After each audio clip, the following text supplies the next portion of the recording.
अस्सलाम वालेकुम नाज़रीन, मायामा जी मेज़बान Tania Khan programme safe and healthy food में उम्मीद कयां थी में सब खैर खैरियत सां हूंदो ऐं चाक चंगा भला हूंदो। रमज़ान जो ही बाबरकत महीनो, रहमत भरो महीनो ऐं चवां त इंतहाई ख़ूबसूरत महीनो। हिन महीने में घणे भाङे जेकी ॻाल्हि थींदी आहे उहा चवां त इबादत जी त थींदी आहे, पर खाधे पीते ते भी भरपूर तवज्जो हूंदी आहे। तो अॼु को एपिसोड बेशक असीं खाधे पीते ते ही कंदा आहियूं, उमें त सेफ़ एंड हेल्दी फूड मतलब के खाधे जी ॻाल्हि थी रही आहे। हाणे वरी थोड़ी वधीक तवज्जो ॾींदासीं खाधे ते, छो त रमज़ान जो बाबरकत महीनो आहे ऐं वरी खाधे जी ॻाल्हि न थिए ऐं खाधे ते वरी चवां त खाधे जे सेफ़ रखण जी ॻाल्हि न थिए। बाज़ औक़ात असीं ईअं कंदा आहियूं त सहरी जो अफ़्तारी में खाधो इस्तेमालु कंदा आहियूं या खाईंदा आहियूं ऐं वरी अफ़्तारी जो सहरी में असीं खाधो खाईंदा आहियूं। त खाधे खे हाइजीनिक थियण खां कीअं महफ़ूज़ करे सघिजे थो, हिन बाबति बि अॼु के एपिसोड में असीं ॻाल्हाईंदासीं। नाज़रीन, हिन प्रोग्राम खे अव्हां ताईं पहुचाइण जे लाइ जिन्हनि कंपनियुनि असां सां गॾिजी ताउन कयो आहे, उन्हनि जे सहकार जी मां तमामु घणी थोराईती आहियां। ऐं बीच लग्जरी में हिन वक़्तु मां वेठी आहियां। बीच लग्जरी वारनि जी बि तमामु घणी थोराईती आहियां त हिन सेट ते असीं वेही करे ही प्रोग्राम कयूं था। ऐं डाल्टा बनास्पति एंड कुकिंग ऑयल असां सां गॾिजी ताउन कयो आहे। यंग्स फूड वारनि असां सां गॾिजी ताउन कयो आहे। सनरिच फोर्टिफाइड आटा वारनि असां सां गॾिजी ताउन कयो आहे। नेशनल फूड वारनि जिन्हनि जा मुख़्तलिफ़ मिसाल अव्हांखे मिली वेंदा। नेशनल मिसाले में खाधो पचायो ऐं खाधो नरालो थी वेंदो, मज़ेदार ऐं नरालो। खाधे पीते में घणो करे असीं फास्ट फूड घणो खाईंदा आहियूं। फास्ट फूड में वरी मायोनीज़ जो बि इस्तेमालु तमामु घणो थींदो आहे। यंग्स फूड वारनि जी मायोनीज़ बि आहे असां सां, ऐं यंग्स क्रीम मायोनीज़ बि आहे ऐं तव्हां हुनजो बि इस्तेमालु कयो। फास्ट फूड थी वियो या घर में बि उमें बि ब्रेड वग़ैरह ते असीं मायोनीज़ जो इस्तेमालु कंदा आहियूं। कॾहिं कॾहिं त वरी हेयर ते बि हणंदा आहियूं। त इन्हनि मायोनीज़ वारनि बि असां सां, यंग्स वारनि बि असां सां गॾिजी ताउन कयो आहे। हाणे वरी प्रोग्राम में हिकु विक अॻिते वधाईंदासीं। जी त नाज़रीन, असां सां गॾिजी जीअं त हर प्रोग्राम में DG आगा फ़खर साहब असां सां गॾिजी हूंदा आहिनि। सिंध फूड अथॉरिटी जा पाण DG आहिनि, उन्हनि ते हलूं था ऐं पुछूं था त सिंध फूड अथॉरिटी रमज़ान जे बाबरकत महीने जी कहिड़ियूं ख़ासि तयारियूं कयूं आहिनि। सभु खां पहिरियां त तव्हांखे लख वधायूं रमज़ान जे बाबरकत महीने जूं। ऐं कीअं आहियो तव्हां? ठीकु आहियो? तबियत सही आहे? अल्लाह जी महिरबानी, थैंक यू वेरी मच। हा, सिंध फूड अथॉरिटी ओवरऑल जीअं कमु कंदा आहियूं असांजूं तक़रीबन 200 खनि ऑपरेशन्स थींदियूं आहिनि सॼे सिंध में। पर रमज़ान जे हवाले सां असां सिर्फ़ु कराची जे लाइ 200 खनि ऑपरेशन्स पंहिंजूं सेट कयूं आहिनि ऐं स्पेशल टीमियूं ठाहियूं आहिनि। छो जो सिंध गवर्नमेंट जो जेको डायरेक्टिव्स आहिनि उहे इहे आहिनि त असां पंहिंजो जेके बि लाइन डिपार्टमेंट्स आहिनि सभु मिली गॾु कमु कयूं त जेके बि असांजी एक्टिविटीज़ हुजनि, मसलन एडमिनिस्ट्रेशन आहे, पुलिस आहे ऐं ॿिया जेके डिपार्टमेंट आहिनि उहे असां वेट एंड मेजर्स वारा आहिनि, इन सभिनी सां मिली असां हिकिड़ो ग्रैंड ऑपरेशन्स कयूं ऐं ग्रैंड वर्क कयूं।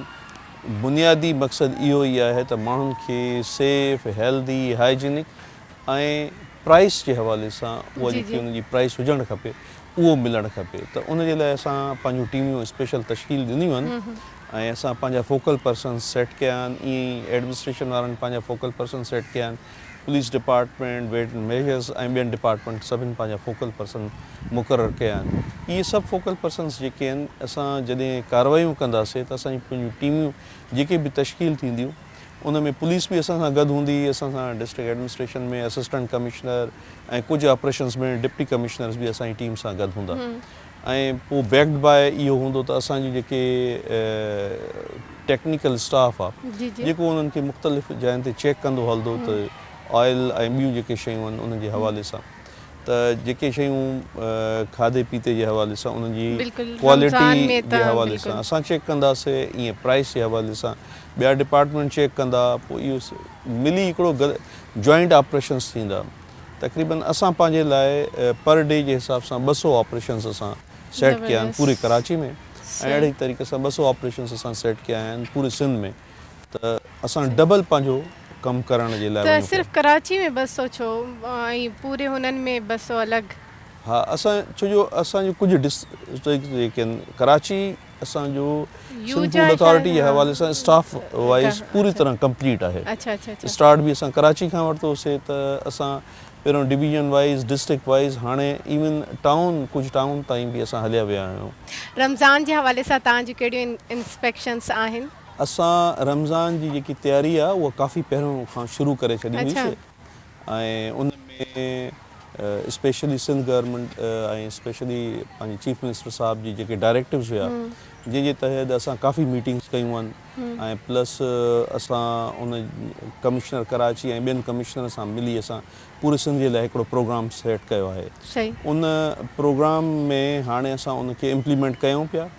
डिफरेंट टीमियूं आहिनि जीअं एडमिनिस्ट्रेशन आहे ऐं तव्हांजी पुलिस आहे असां सां गॾु आहे ऐं असांजी जेके टीमियूं आहिनि उहे असां सां गॾु हलनि पियूं।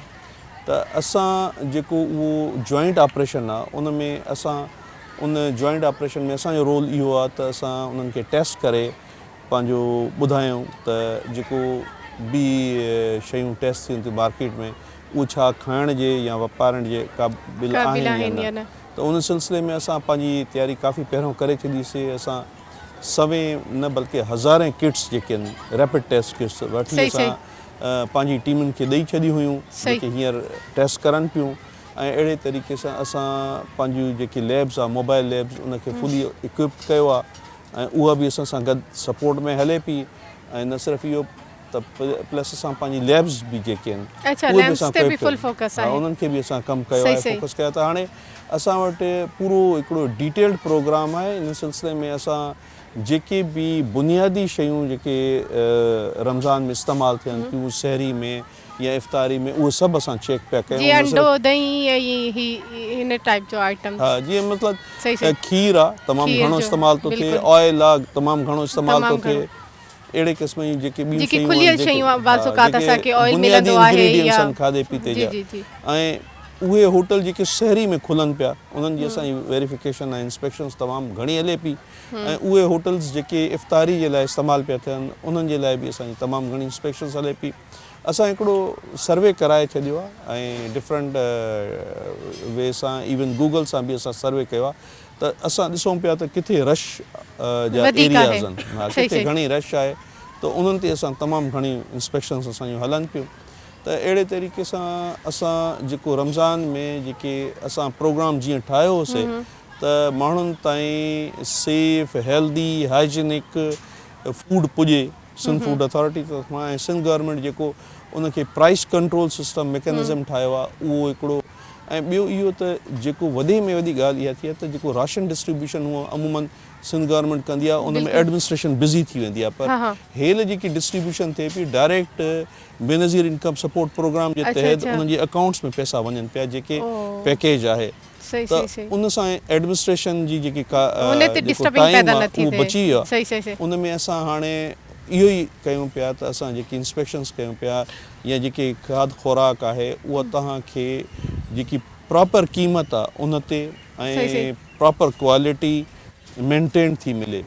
उन में काफ़ी शयूं असां अचीव कयूं आहिनि। स्पेशली खीर जे हवाले सां अगरि असां ॾिसूं था त असां तव्हांजे वाड़े खां वठी जिते भैंस कॉलोनी आहे या ॿियूं शयूं जितां खीर अचे थो उतां खां वठी असांजी इंस्पेक्शन्स हलनि पियूं वेंदे जिते रिटेलिंग आहे उते थिए पियो छो जो खीर में जेकी कुझु शिकायतियूं अहिड़ियूं अचनि पियूं त खीर खे फार्मलिन मिलाइनि था घाटो करण जे लाइ या पंहिंजो उन में बोरिक एसिड था विझनि या ॿियूं कई अहिड़ियूं शयूं विझनि था ताकी उनजी प्रिज़र्वेटिव्स जे तौर ते या उनजी लाइफ शेल्फ लाइफ वधे ऐं ॿियूं खोड़ शयूं विझनि पिया त उन्हनि सभिनि जूं असां किट्स ऑलरेडी एक्वायर करे छॾियूंसीं। असां इकट्ठियूं करे अच्छा वो ही 200 टीमूं तव्हां चयो न 200 टीमूं पोइ तव्हांखे लॻे थो त ही 200 टीमूं खोड़ आहिनि या इज़ाफ़ो थियणु घुरिजे? असांजो छा आहे जो हूअं अमूमन असां 150 खां 200 ताईं पंहिंजो इंस्पेक्शन्स थींदा आहिनि पर डे जे हिसाब सां पर रमज़ान जे लाइ असां डबल करे छॾियो आहे। हाणे रमज़ान में असां 300 ऐं प्लस 400 जे दरमियान इंस्पेक्शन्स हलनि पिया असांजा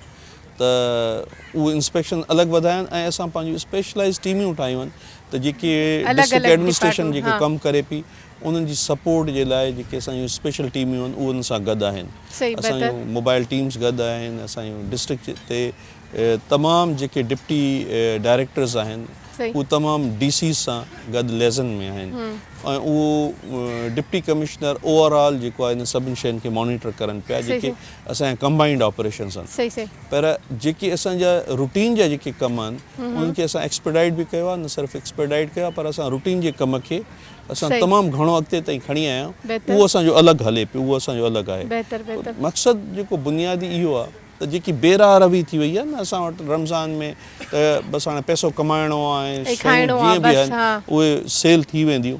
असां हाणे इहो न करणु ॾींदासीं, असां अच्छा। तमामु इन ते सख़्ती कई आहे सही। त माण्हुनि खे हाणे ईअं न छॾंदासीं त बाबा तव्हां जेको वणेव मार्केट में विकिणियो, तव्हां उहे सभु असां चेक कयूं पिया ऐं इनशाअल्लाह तव्हां ॾिसंदव त अञा जीअं तव्हां ॾिठो आहे काफ़ी बहितरी आई आहे, अञा वधीक बहितरी ईंदी इनशाअल्लाह। सही। अच्छा, रमज़ान जी बाबरकत महीने जी त ॻाल्हि थी रही आहे, पर हिन दौरान इंसानी सिहत वरी इंसान पंहिंजो ख़्यालु घटि रखंदो आहे, बिल्कुलु। त घणो ई कुझु खाए ई वेंदो आहे ज़रूरत खां वधीक अफ़्तारी जे टाइम या सहरी जे टाइम। त हिन बाबति थोरो ॿुधायो त इंसान खे पंहिंजी सिहत जो केतिरो ख़्यालु रखणु घुरिजे, स्पेशली रमज़ान में।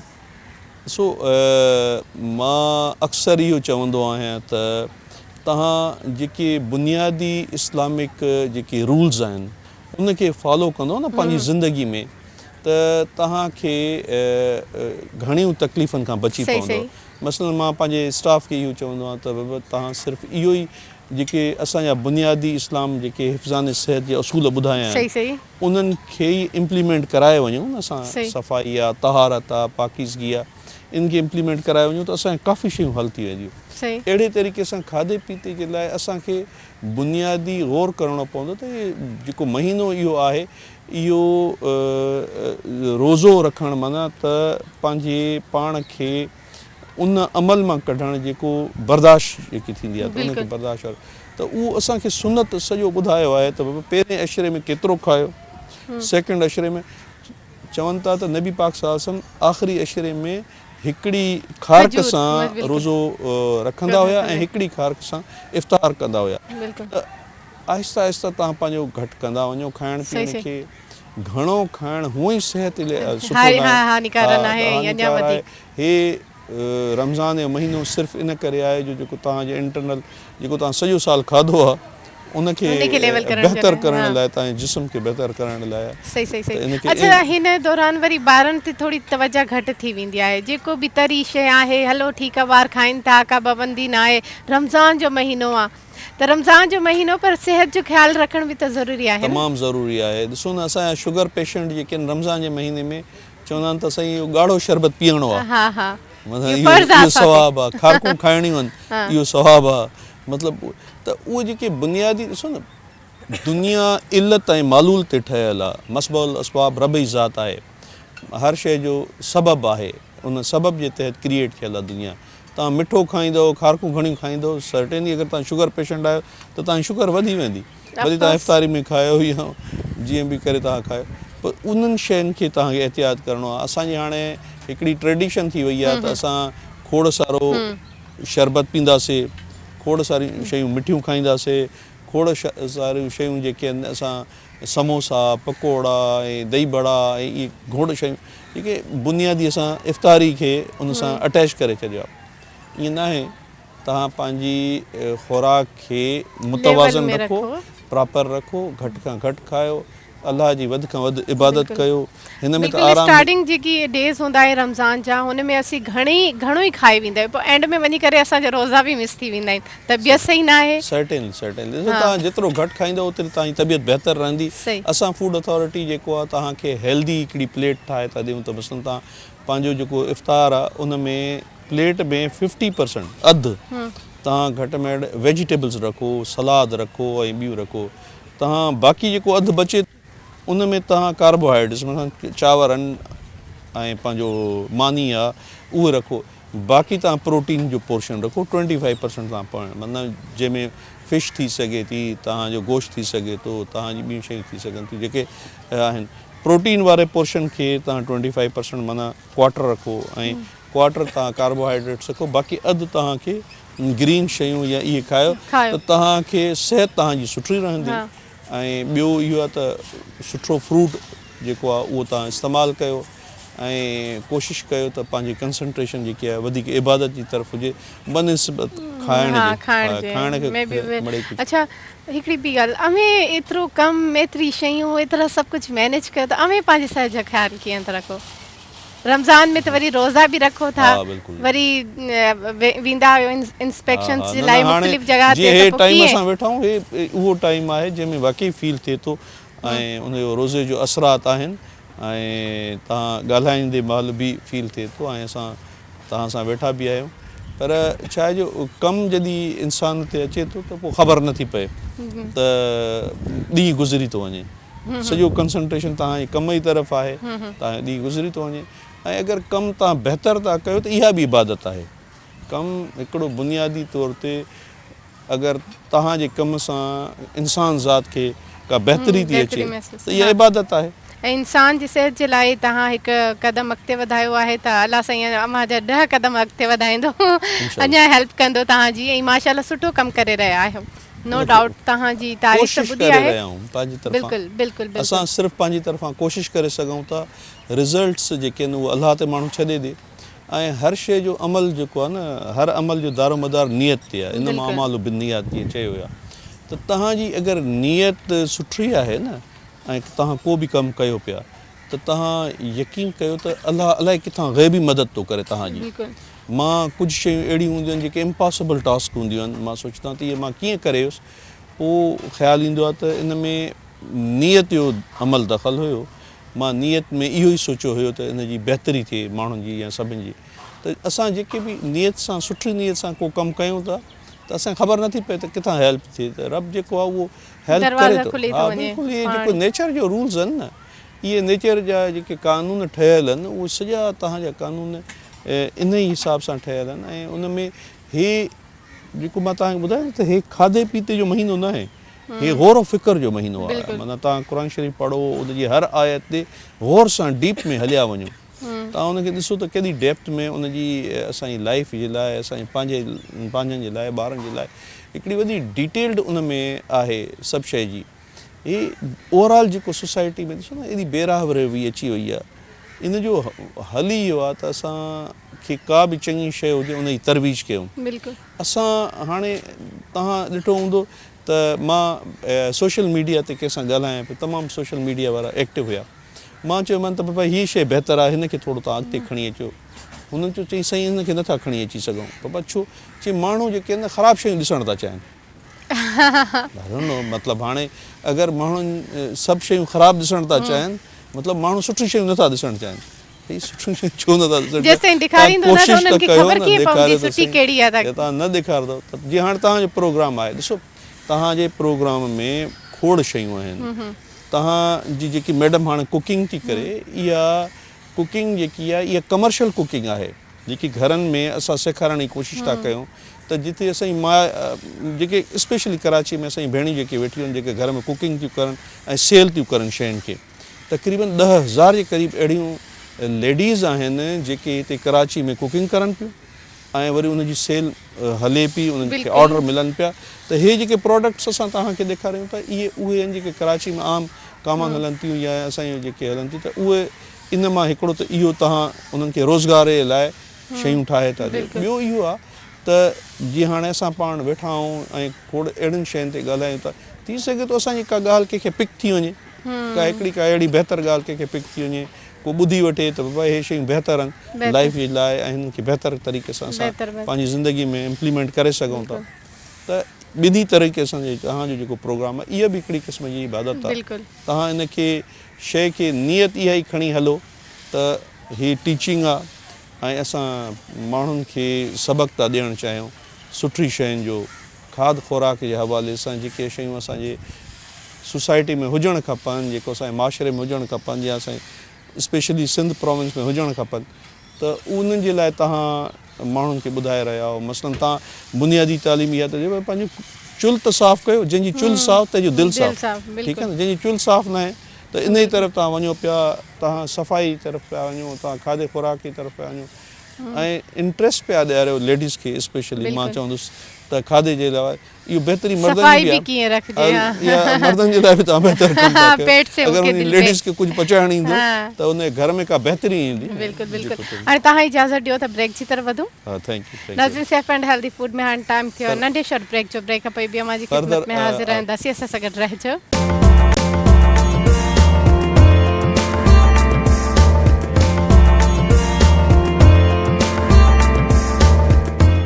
वेलकम बैक हिकु भेरो ॿीहर तव्हां सभिनीनि खे भली कार चवंदासीं safe and healthy food programme में। सभ खां पहिरियों तव्हांखे लख लख वाधायूं रमज़ान जे हिन बाबरकत महीने जूं। माशाल्लाह, थैंक यू। ऐं इंसान पंहिंजी सिहत जो ख़्यालु कीअं रखे रमज़ान जे महीने में? हा, जीअं त हाणे DG साहब अर्ज़ु करे चुका आहिनि त असांजी दीन जो हिसो आहे म्याना रवी। त तव्हां हर शइ बैलेंस में वठो। तव्हां हिकिड़ी प्लेट ठाहियो, उन में हर शयूं सभु शइ हुजे। हिते छा हूंदो आहे स्पेशली इफ़्तारी जे टाइम ते ॿिनि शयुनि ते घणो फोकस कयो वेंदो आहे, फ्राइड शयुनि ते ऐं ॿियो मिठियुनि शयुनि ते। घणे खां घणो शुगर माना तव्हां रूह अफ़ज़ा जी शरबत उहा पियो था, तव्हां कोल्ड ड्रिंक्स पियो था, उन सां गॾु तव्हां हू बि डेट्स बि जेके खारकू हूंदियूं आहिनि, खजूर उहा बि तव्हां खाओ था। ॾिसो उन में केतिरो बैलेंस न आहे, बैलेंस आउट थी वियो न। तव्हां रुगो कार्बोहाइड्रेट्स फ्राइड शयुनि ते तव्हांजो फोकस करिणो हूंदो आहे। मां त बि जीअं त डॉक्टर बि आहियां ऐं मूंखे थोरो न्यूट्रिशन जी बि काफ़ी मां स्टडी कयो आहे, एक्सटेंसिव स्टडी त ऐं फूड अथॉरिटी में अचण खां पोइ त इलाही तमामु घणी लर्निंग थी आहे। मां त चवंदमि त सिंध फूड अथॉरिटी हिकिड़ी मुंहिंजी सिर्फ़ु पोस्टिंग न आहे, माना मुंहिंजे लाइ हिकिड़ो अल्मा मैटर बि आहे, मुंहिंजी हिकिड़ो स्कूल आहे मुंहिंजे लाइ। मां हिते काफ़ी सिखियो आहे, DG साहब खां बि काफ़ी सिखियो आहे। त उन में इहे शयूं आहिनि त तव्हां सैलेड खणो, फ्रूट खाओ।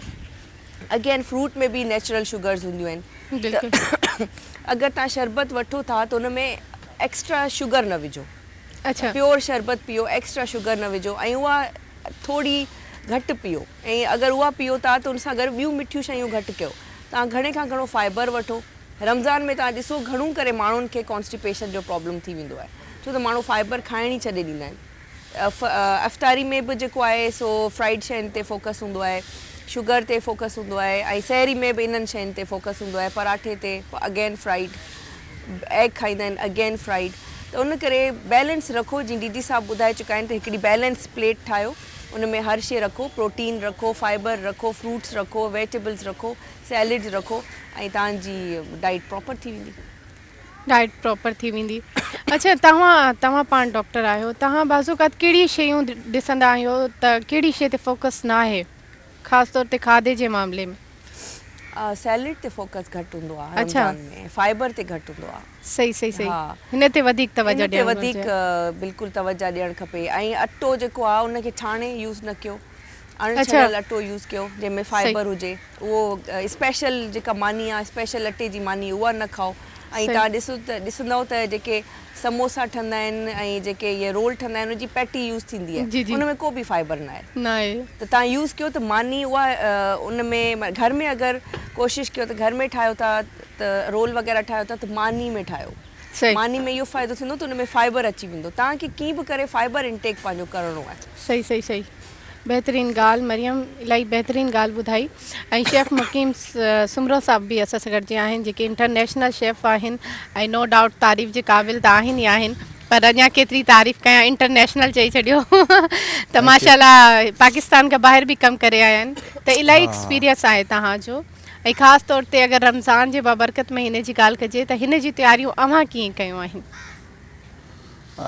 थैंक यू तानिया, तव्हां तमामु सुठो मुंहिंजो तारीफ़ करायो। इनफैक्ट मां कोई 53 कंट्रीज़ में जॉब कई आहे ऐं 99 कंट्रीज़ में मां वियो आहियां। ऐं डिफरेंट कंट्रीज़ जा डिफरेंट ट्रेडिशनल जेके फूड्स हूंदा आहिनि, बिल्कुलु तव्हां चेक कयो। हर हिक जी पंहिंजी डाइट आहे, हर हिक जो पंहिंजो इंटेक आहे। पर उन में मां ऑनेस्टली चवंदुसि त सभ खां वधीक not only the Pakistan, South Asian countries जी जेका डाइट्स आहिनि उहे बैलेंस्ड न आहिनि। बिकॉज़ जीअं जेको आहे सो त डॉक्टर साहब चयो त असां घणे खां घणा मीट ईटर्स आहियूं, जॾहिं त उनजो हिकिड़ो मख़सूस मुक़ररु उनजो हिकिड़ो पोर्शन आहे, उहो उन पोर्शन खां मथे न खाओ। मां उहे लफ़्ज़ दोहराईंदुसि जेके डॉक्टर साहब चयो त तव्हांजो हिकिड़े पासे आहे स्टार्च, हिकिड़े पासे आहे वेज, हिकिड़े पासे आहे प्रोटीन्स। बिल्कुलु। हाणे तव्हांजो जेको मुक़ररु हिकिड़ो आहे, हाणे 150 ग्राम 180 ग्राम प्रोटीन आहे इंटरनेशनली, ऐं 150 ग्राम आहे स्टार्च, 150 ग्राम आहे तव्हांजो वेज पोर्शन। त तव्हां स्टार्च बि न वधायो, भले 100 ग्राम वधायो, त 150 जी जाइ ते तव्हां 200 ग्राम जेको आहे सो कयो। बेटर ऐं उन खां पोइ as I share my experience to work with Ramzan Karim जे लाइ अमूमन माण्हू ईअं सम्झंदा आहिनि त हीउ शायदि खाइण पीअण जो महीनो आहे ऐं ख़ासि करे त तौबा जो जेकॾहिं कॾहिं कंहिं तव्हां ग़लतीअ सां कंहिं अरबनि जी कंहिं रमज़ान इफ़्तार या ॾिठी त उहो त ताम ई मुख़्तलिफ़ आहे न इफ़्तार डिनर हा। या उन में हलिया वियो त पोइ जेको आहे so it's a totally unbalance. या असां वटि जेको असांजी कंट्री में पाकिस्तान में जेको मतिलबु जंहिं शयुनि ते असांखे फोकस आहे, मां again repeat the words of doctor साहिबु आहे कि जेको बि फूड आहे उहो तक़रीबन तमामु जो तमामु प्रोटीन्स लेवल ते हलियो थो वञे, जेको ट्रेडिशनल आहे। सही सही इहो त तव्हांजो शामी कबाब आहे, तव्हांजा स्प्रिंग रोल आहिनि, तव्हांजा समोसा आहिनि, पकोड़ा आहिनि इहे सभु बिल्कुलु। शयूं जेके आहिनि उहो छो त उहे सभु शयूं फ्राई थियूं थियनि। बिल्कुलु फ्राई उन में एक्सेस जेको आहे सो मतिलबु यूज़ ऑफ ऑयल आहे। तव्हांजी डाइट में ऑयल या गिह जो जेको आहे सो गिह जो पोर्शन वधी थो वञे। ऐं इन खां अलावा वरी इहा ई साॻी ॻाल्हि त मिठाण जो अनसर बि हिन में काफ़ी वधी थो वञे।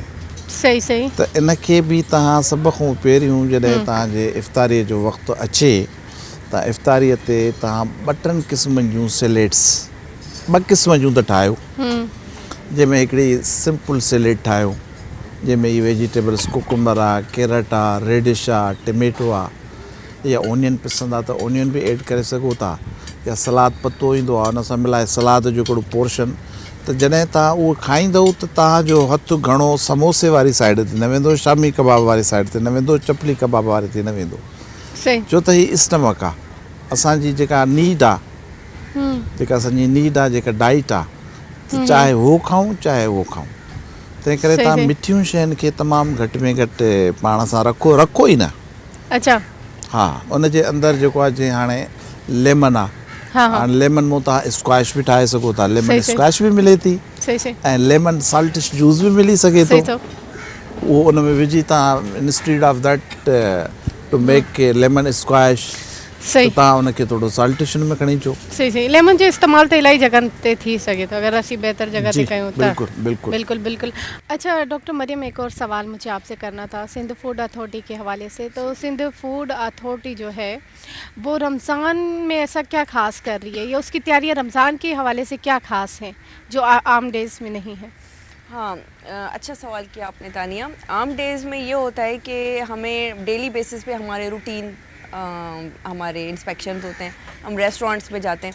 रमज़ान बहुत ज़्यादा हमारे लिए बिज़ी होता है। सही सही सिंधी में ॻाल्हाईंदमि। रमज़ान तमामु घणो असांजे लाइ बिज़ी आहे। डी जी साहब जी तरफ़ां 2 ॻाल्हियुनि ते असां माना थोरा सा जो चेंज आहे त असां हिकिड़ो अफ़्तारी खां पहिरीं यानी 5 बजे असां कमु शुरू कंदा आहियूं, ऐं उन खां पोइ असां सहरी ताईं कमु कंदा आहियूं। असांजो टाइम हिकिड़ो त टाइम चेंज थींदो आहे, ऐं ॿी ॻाल्हि असांजो जेके प्रोडक्ट्स आहिनि असां हू घणो करे किचन जी सफ़ाई वग़ैरह ते आम डेज़ में फोकस कंदा आहियूं। रमज़ान में असांजो फोकस थी वेंदो आहे स्पेशली मिल्क ते, छो त मिल्क तमामु घणो रमज़ान में यूज़ थिए थो, छो त माण्हू रोज़ो रखनि था, चांहि पीअनि था, मिल्क जी वधीक जेको आहे सो थिए थी फ़रोख़्त। इन खां अलावा जेके असांजूं शरबतूं अचनि थियूं, घणो करे तव्हां ॿुधो हूंदो त फेक कॾहिं कॾहिं जेको आहे सो घर में ठाहे शरबतूं ॻाढ़ो रंग विझी करे हलाए छॾनि था, त उन ते असां घणो फोकस कंदा आहियूं। त असां स्पेशली वेंदा आहियूं सुपर मार्केट्स में, नंढनि नंढनि दुकाननि ते बि वेंदा आहियूं, सुपर मार्केट्स ते बि वेंदा आहियूं, ही शरबतूं चेक कंदा आहियूं। नंबर 3 ऑयल, छो त फ्राइड शयूं जीअं असांजी शेफ मुकीम चयो त असांजी क़ौम जेका आहे शामी कबाब समोसा इन्हनि ते वधीक फोकस कंदी आहे। ऐं तव्हांजे प्रोग्राम जे थ्रू आम आवाम खे इहो पैगाम ॾींदसि त प्लीज़ महिरबानी करे पंहिंजे जिस्म ते रहम कयो। जिस्म जेको आहे उहो तव्हांखे अलाह साईं ॾिनो आहे, इन जी माना जिस्म जी बि तव्हां ख़्यालु रखो, इहो बि इबादत आहे। त फ्राइड शयुनि ते तरियल शयुनि ते ध्यानु कुझु घटि ॾियो। त जेको तेल आहे उहो छा कंदा आहिनि त असां अफ़्तारी जे टाइम ते स्पेशली जेके ठेला आहिनि उन्हनि तां असां तेल खणंदा आहियूं, उन्हनि जी असां चेकिंग कंदा आहियूं। असां वटि बाक़ाइदा सॼा इंस्ट्रूमेंट औज़ार मौजूदु आहिनि जेके उन टाइम ते असांखे ॿुधाइनि था त हीउ तेल जेको आहे केतिरो यूज़ थियो आहे, हिन में केतिरा फ्री रेडिकल्स आहिनि। 3 दफ़ा तव्हां तेल खे हीटअप करे हुनखे शइ ठाहे सघो था, पर हीअ छा कंदा आहिनि 2 ॾींहं 3 ॾींहं सेम तेल हलाईंदा यस आहिनि। यस यस ऐं इन खां अलावा उन सेम तेल में पुराणो तेल थींदो आहे, उन में वरी नओं तेल मिक्स करे नयो तेल उनखे mix वरी खां दुबारा यूज़ कंदा आहिनि। त हिन में हुन सां फ्री रेडिकल ठही था वञनि, जेके सही, सही। इंसानी आम ज़बान में चइबो त इंसान खे जल्दी पोड़ो था कनि। शेफ मुकीम सुमरो साहब ही ॻाल्हि ॾाढी बहितरीन ॻाल्हि कई जी, अदी जी। त मरियम डॉक्टर त असीं ऑयल जेको आहे न हुनखे फिटी नथा कयूं, हुन में ई एडजस्टमेंट कंदा था रहूं, कमु कढंदा ईअं ई था थो रहूं हले, कढंदा था ईअं रहूं ई थो ऐं हले। इंसानी सिहत हा, पोइ वञी हा। करे एंड ते हिन हद ताईं पुॼंदी आहे हा, त हा, हाणे हा। ऑयल त छॾ, पंहिंजो ख़्यालु रखण बि बिल्कुलु इंसान इनजो कासिर आहे। पूरो बॉडी ते असर थो हाँ, हाँ। रहे ऐं आर्गन्स ते बि असर थो रहे। हाँ। ऐं ख़राबु तेल इस्तेमालु करण जे लाइ तव्हांजे असां सभिनी जे लंग्स ते वॾो असर थो पए। बिल्कुलु ऐं इन में ट्रांसपेरेंट फैट ऑयल्स जेको आहे, इहे सभु ट्रांसपेरेंट फैट ऑयल्स इन्हनि में असांजे जेके अदर आर्गन्स आहिनि उन्हनि में जेके ज़हरीला मवाद आहिनि, जेके जी। असां टॉक्सिकन्स चवंदा जी, आहियूं, जी। उहे जॾहिं ॿियनि शयुनि सां मिली करे जॾहिं उहो उतां पास था थियनि किडनी में, लिवर में, ऐं उन्हनि जो ब्लड जॾहिं उन मां पास थो थिए त उनखे बि डैमेज था कनि, डैमेज था कनि। सही सही डैमेज सही था कनि। त तरियल शयूं त ऐं तरियल शयुनि जे हवाले सां रमज़ान में असां वटि ट्रेडिशन्स आहिनि त घणे में घणियूं कंहिं वटि बि तव्हां वेंदो घटि में घटि तव्हांखे 8-10 तरियल शयूं तव्हांखे मिलंदियूं हर घर मां हर बिल्कुलु घर में। बिल्कुलु बिल्कुलु छो त उनखे अवेयरनेस न आहे, त उन्हनि सभिनी खे इन्हनि शयुनि खे ॾिसणु खपंदो त भई तव्हां कोई 2 आइटम रखियो तरियल, ऐं उहो बि बहितरु आहे त ॿाहिरों कंहिं शॉप तां मार्केट मां घुराइण जे उहो पंहिंजे घर में तयारु कयो। बिल्कुलु। ऐं ईज़ी आहे, तमामु घणो ईज़ी आहे। शायदि मां शेफ आहियां, अच्छा, शायदि मां टीचर आइटम आहियां। खां वरी यादि आयो, जेकी ही 2 आइटम ॿुधायो था या 10 आइटम ॿुधायो था, इहा वरी सुबुह जो सहरी में, वरी सहरी जो अफ़्तारी में इस्तेमालु थिए थो, त हा, कहिड़ो हाइजीनिक क़िस्म जो रूटीन थी वेंदी आहे। हिन शइ ते बि माण्हू जी तवजह कान्हे का। त जेको आहे सो जेके असांजे ट्रेडिशन में जेके सहरीअ जा आइटम आहिनि उहे बि त घटि न आहिनि। खजला, बिल्कुलु फेनी, बिल्कुलु highly full of the cholesterol items आहिनि, उहे बि त आहिनि। उहे बि खाइणा आहिनि। त उहे बि खाइणा आहिनि। उन सां गॾोगॾु ॿिया बि एतिरा केतिरा आइटम्स आहिनि जंहिंजे अंदरि जेको आहे सो ग्लूटीन आहे, उनजे अंदरि फाइबर जी कमी आहे, उहे असांजे ट्रेडिशन्स में आहिनि। सही सही त सही तव्हां ग्लूटेन जेको आहे सो जिन शयुनि में घटि आहे, जिन शयुनि जे अंदरि जेको आहे सो मतिलबु फाइबर घणो आहे, तव्हां उहो यूज़ कयो सही त उहो ईज़ली आहे। तव्हां सादो सही। सीधो घर में हिकिड़ो पंहिंजो जेको आहे सो बोड़ तयारु कयो, पोइ उहो जेको आहे सो गोश्त जो हुजे, चाहे मुर्गी जो हुजे या सब्ज़ी हुजे, ऐं दैट्स इट। न सही, हुन सही। में जेकॾहिं तव्हां जेको आहे सो हलवो हूंदो, पूड़ी हूंदी, हाँ, ताम हूंदा त पोइ तव्हां हा, पोइ वेंदो थोरो ई तव्हां हलवो पूड़ी खाधो, हाँ हाँ हेॾे पूरी डिपॉज़िट थी सही सही सही सादगी में। एग्जैक्टली। अच्छा डॉक्टर, हाँ हाँ जी जी जी। बिल्कुलु बिल्कुलु। तो तव्हां टाइम मतिलबु इलाही मुख़्तसिर आहे। हाँ, शेफ हाँ, मुकीम हाँ, सुमरो हाँ। साहब, तव्हांखे हाणे ख़बर ई हूंदी। असांजो- हबीब अफंदी हाँ, साहब ये बि बोलो। असां सां आहिनि, सिंध फूड अथॉरिटी जा चवां त हिस्से ई आहिनि। तव्हांखे बि भली कार चऊं था प्रोग्राम में। क्या आयो तव्हां? ठीक है, तबीयत सही है? अल्लाह का शुक्र। आप बता सकते हैं कौन सी लैंग्वेज में मैं बात करूं? मुझे पंजाबी भी आती है, सिंधी भी आती है। तो क्या उर्दू तैयारियां सही हैं है, उर्दू आपकी सही है। रमज़ान के हवाले से? सबसे पहले तो आप लोग सबको रमज़ान मुबारक। हाँ हाँ रमज़ान के हवाले से हर साल की तरह तो हम जी, फूड की प्रमोशंस लेके आते हैं माशाल्लाह, जी जो पूरे साल में होती हैं उनसे ज़रा हटके आपको पता है कि रमज़ान की कुजीन्स होती हैं। सही सही तो हमारा वैसे तो बड़ा ब्रॉड फूड सेगमेंट है हमारा, लेकिन जो सबसे प्रोमिनेंट सेगमेंट है हमारा वो तो फिर इफ्तार डिनर का बुफे होता है, हाँ हाँ। जिसके लिए हम सबसे ज़्यादा मकबूल भी हैं। और उसमें उस अफ्तार डिनर में कौन से आइटम पे ज्यादा तवज्जो होती है? भाई इफ्तार के आइटम तो हमारे बीच नजरी के फ्राइड चिकन विंग्स बहुत मशहूर है। अच्छा, बहुत मशहूर है। चलो तो इफ्तार पे अगर वो फिर आज किसी फिर ने मैं चिकन खाकर विंग जाऊं? बिल्कुल बिल्कुल खिलाएंगे आपको। तो किसी ने चिकन विंग यहाँ पे नहीं खाए तो फिर कुछ भी नहीं खाया। हाँ इट्स तो- फ्राइड आइटम, लेकिन ये कि नहीं, हमारी सही सही पब्लिक बिल्कुल फिर लोगों- इतने सारे आइटम देख के आप अपनी सेहत का ख्याल कैसे रखते हैं? बस करना पड़ता है। करना पड़ता है। अच्छा, आप बीच लेक्चरी में होते हैं तो आपको क्या लगता है किस चीज़ पे ज़्यादा तवज्जो देनी चाहिए, खाने के दौरान या बनाने के दौरान या जो यहाँ पे स्टाफ होता है उनको किस चीज़ पे ज़्यादा तवज्जो यहाँ पे देनी सबसे चाहिए? ज़्यादा हम जो जिस चीज़ पे बहुत पर्टिकुलर हम एड्रेस करते हैं इंटरनली भी, फूड की हाइजीन का जो है ना हमें बहुत ज़्यादा सही सही। वो रहता है। तो ये बिकॉज देखिए आपके पास गेस्ट आ रहा है जी जी खाना खाने के लिए, जी जी तो वो हमारा मेहमान भी है, बिल्कुल उसकी सेहत का ख्याल हमने लाजमन रखना है। बिल्कुल। इन चीज़ों पे कोई कॉम्प्रोमाइज़ हम नहीं नहीं करते हैं, बिल्कुल भी नहीं करते हैं। माशाल्लाह इसी वजह से हमारा रश अभी लगा रहता है। अभी जो फ्लोटिंग डेक आप देख रहे हैं, this is the only floating restaurant in Karachi. तो लोग ये देख के भी आते हैं, फिर माशाल्लाह हमारा जो इफ्तार डिनर का बुफे है उस पे भी आते हैं। सही और सही। इस दफ़ा हमने माशाल्लाह फ्री बोट राइड भी आपने देखी, हाँ हाँ तो बिल्कुल हमने देख रही फ्री थी। बोट राइड भी रखी हुई है इफ्तार डिनर पे। सही सही तो लोग आते हैं और बोट राइड भी इंजॉय करते हैं। सही, सही। इफ्तार अभी मतलब enjoy एक करते अच्छी हैं। बजट में आपने इतना कुछ प्रोवाइड बिल्कुल किया हुआ है। बिल्कुल बिल्कुल बिल्कुल। ज़बरदस्त ज़बरदस्त। अभी अफंदी साहब बता रहे थे कि इस दफ़ा इन्होंने अपने जो इफ्तार बुफे में मेन्यू है उसमें हेल्दी चीज़ों को ज़्यादा एग्जैक्टली फोकस किया। अच्छा, बिल्कुल। देखिए जान है तो जहान है, हाँ साफ बात है ना। तो हेल्थ कॉन्शियस हम होके बड़ा हमने मेन्यू को प्लान किया हुआ है, और वैरायटी सब के लिए यहाँ पे। इसमें आप वेज आइटम्स भी हैं, नॉन वेज आइटम्स भी हैं, सही सही। और पाकिस्तानी, कॉन्टिनेंटल, चाइनीज़ तमाम चीज़ें, बारबेक्यू। तो ये प्लस सी फूड हमारा बड़ा मकबूल तो है। किचन में आप खुद भी जाते हैं कभी कभार ऐसे बिल्कुल, तवज्जो बिल्कुल, देने के लिए बिल्कुल, या देखने के लिए? बिल्कुल। आपकी भरपूर तवज्जो की ज़रूरत होगी तो वहाँ हमारे पे। लगते ही हैं, हमारे सही, सही। शेफ भी होते हैं, फिर as a food and beverage सही, मैनेजर सही। तमाम चीज़ें देखनी पड़ती हैं। सही, तो सब चीज़ों का एहतियात। बिल्कुल बिल्कुल definitely। अच्छा शेफ मुकीम सुमरो साहब, अमें त क्लासिस भी ॾींदा आहियो, त जेकी ही होटल्स वग़ैरह में जेकी कमु कंदा आहिनि उन्हनि जे लाइ कोई स्पेशल रमज़ान जे लाइ को पैकेजिस वग़ैरह आहिनि जे सिखी सघनि तव्हां वटि? हिन टाइम त असांजो तालुक़ु फूड सेफ्टी। अच्छा फूड सेफ्टी मीन्स माण्हुनि जी हेल्थ खे सही बचाइणो आहे, सही उनखे बचाइणो आहे फूडबॉल इलनेसिस खां, उन्हनि खे सही। बचाइणो आहे माइक्रोबायल सिकनेसिस खां। सही त रमज़ान करीम जे बिगिनिंग में शुरूअ में बल्कि 1-2 महीनो अॻु में असां फोकस करे सही अहिड़ा स्टूडेंट्स जेके आहिनि उहे कलेक्ट कयासीं जंहिंजो घणेई क़दुरु तालुक़ु जेको आहे सो इफ़्तार आइटम बनाइण सां हाँ हुजे। हाँ बिल्कुल।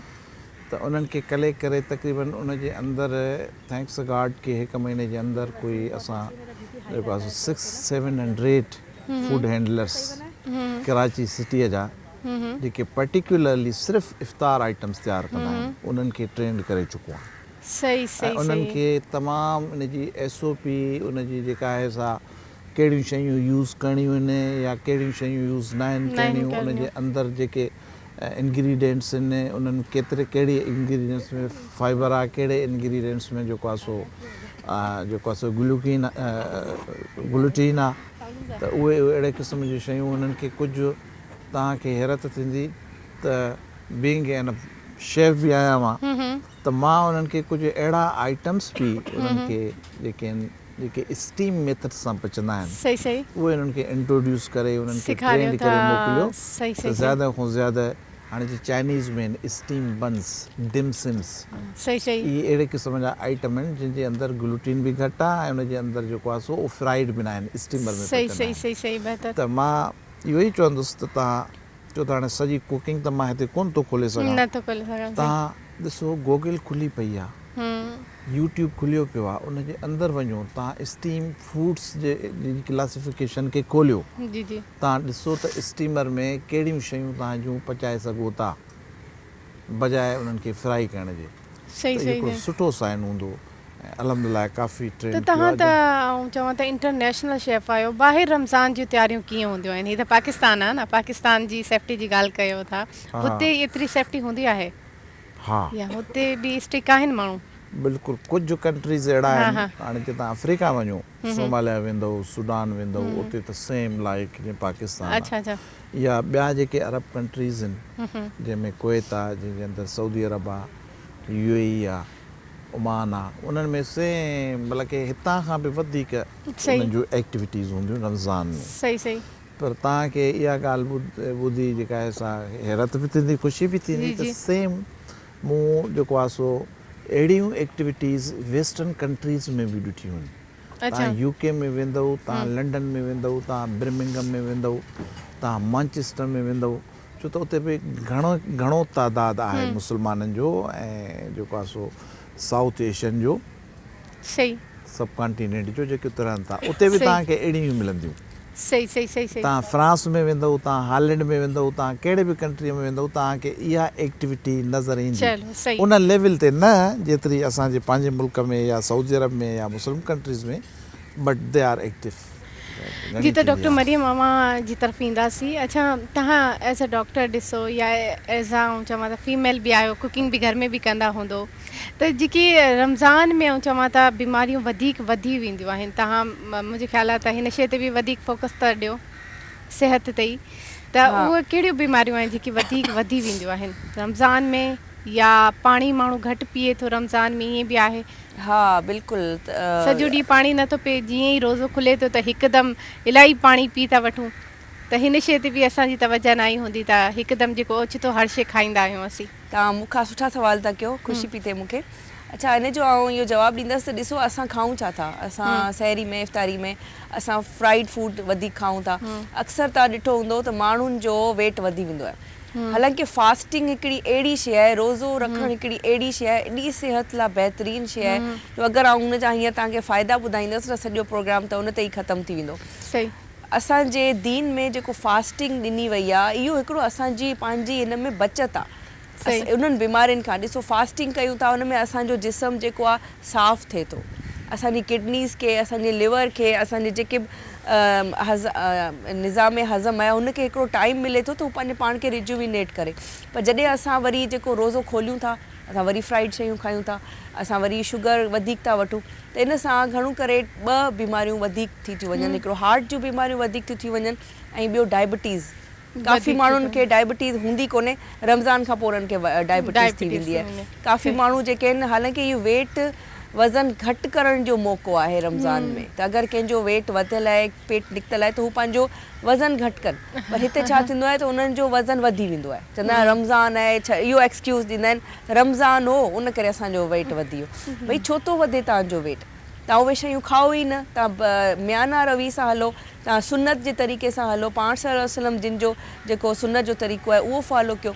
ऐं ॿी जेका तव्हां हिकिड़ो डिहाइड्रेशन जो मसइलो तमामु घणो थी वेंदो आहे, उन माण्हू छा कंदा आहिनि त सहरी में तमामु घणो पाणी पी वठंदा आहिनि। हालांकि उहो पाणी जेको बि आहे न, उहो किडनीज़, तव्हां जेतिरो पाणी पींदव किडनीज़ त 2 कलाक में तव्हां बार बार बाथरूम भॼंदव, तव्हांजी नींद ख़राबु थींदी। 2-3 कलाकनि में तव्हांजो पाणी त हुई निकिरी थो वञे, त पोइ तव्हां छा कयो एॾो पाणी पी? पाणी तव्हां नॉर्मल पीओ, 2 गिलास पीओ, 3 गिलास पीओ, या तव्हां 6 गिलास पीओ, ॻाल्हि उहा ई साॻी आहे। तव्हां फाइबर वठो, इसबगोल वठो, अहिड़ियूं ॾिसो थधियूं शयूं वठो जेको तव्हांखे उनखे बर्न करण लाइ घणो पाणी न खपे।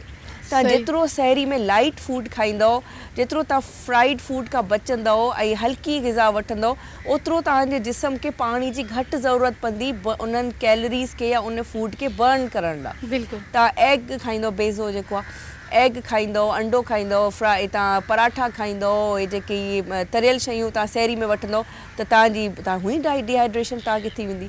ऐं तव्हां ॾिसंदव त जेॾीमहिल तव्हांजो रोज़ो खुलण वारो हूंदो आहे, ओॾीमहिल माण्हू सफ़ा ईअं बस थी थो वञे। बिल्कुलु, सफ़ा नडाल थी थो वञे। बिल्कुलु। त इहो पाणी सां इन जो फ़र्क़ु नथो पए, तव्हां 2 गिलास पीओ या 6 गिलास पीओ, तव्हां सिर्फ़ु खाधे ते कंट्रोल कयो। इसबगोल वठो, ॾही वठो, हल्कियूं शयूं वठो, जो तव्हांजो माना उनखे कैलरीज़ बर्न करण खे घणो पाणी जी ज़रूरत न पए। बहितर थी वियो। महिरबानी तव्हांजी शेफ़ मुकीम सुमरा साहब, थैंकफुल आहियूं तव्हांजो। ऐं डॉक्टर मरियम, तव्हांजी बि थैंकफुल आहियां। हबीब अफंदी साहब, हमें त हिते जो हिसो आयो, हिते ई छॾी वेंदासीं, गॾु न खणी वेंदासीं। नाज़रीन, अॼु को एपिसोड यकीनन अव्हांखे तमामु घणो वणियो हूंदो। ऐं रमज़ान जे बाबरकत महीने में वरी असांजी कोशिशि हुई त रमज़ान जे महीने ते या रोज़े ते ई वधीक तवजह हुजे, ऐं रमज़ान में कहिड़ो खाधो इस्तेमालु कबो आहे या कीअं खाधे खे महफ़ूज़ करे रखी सघिजे थो, हिन ते वधीक तवजह ॾिजे। इहा क्वेश्चन्स वधीक हुजनि, मुंहिंजी कोशिशि इहा हुई। ऐं उमेद कयां थी अव्हांखे अॼु को एपिसोड तमामु घणो वणियो हूंदो। इंशाअल्लाह तव्हां सां ॿीहर मुलाक़ात ज़रूरु थींदी। तेसि ताईं पंहिंजो इलाही सारो ख़्यालु रखिजो, दुआउनि में यादि रखिजो, ऐं अल्लाह बहितरीनु निगहबान आहे। अल्लाह हाफ़िज़।